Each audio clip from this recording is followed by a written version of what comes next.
Hello বন্ধুরা, তোমাদের মাঝে নিয়ে এলাম সিঁদুরের মূল্য ধারাবাহিকের ৩১৮তম পর্ব। তো চলো ভিডিওটি শুরু করা যাক।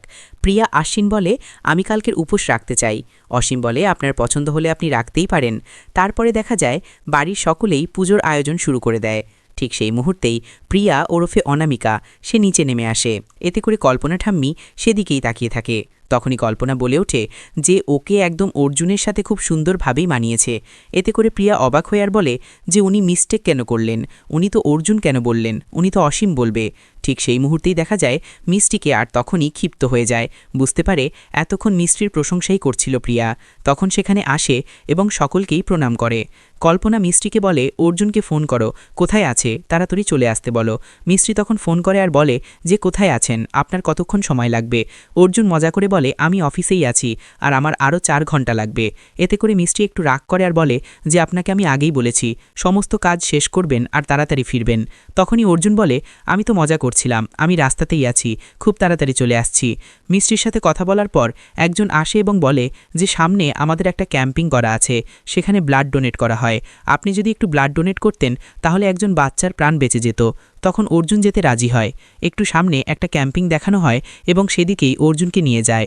অপরদিকে মিষ্টি কল্পনাকে বলে, অর্জুন তাড়াতাড়ি ফিরে আসছে।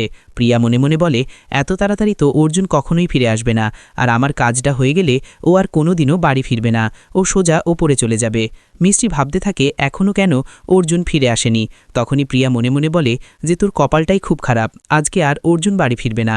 অপরদিকে দেখা যায় অর্জুন যখন রক্ত দিতে থাকে তখনই সেখানে একজন আসে।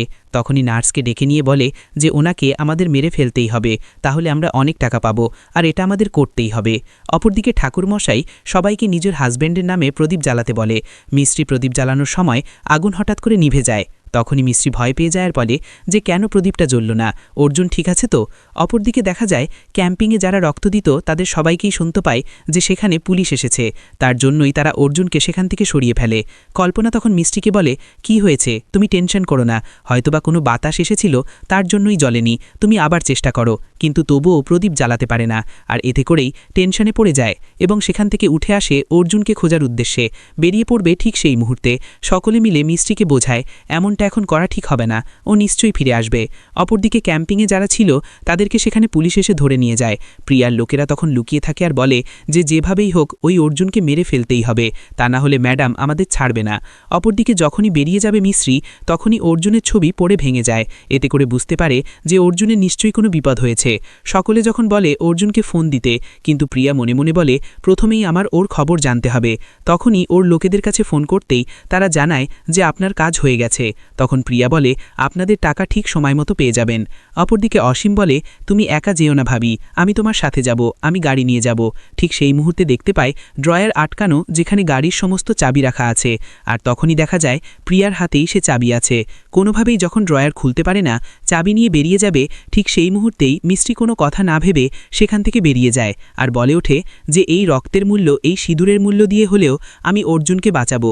তো বন্ধুরা, তোমাদের কি মনে হয় মিষ্টি কি পারবে এবার অর্জুনকে খুঁজে বের করতে এবং অর্জুনকে বাঁচিয়ে তুলতে? তোমাদের মতামত অবশ্যই কমেন্টে জানাতে ভুলো না।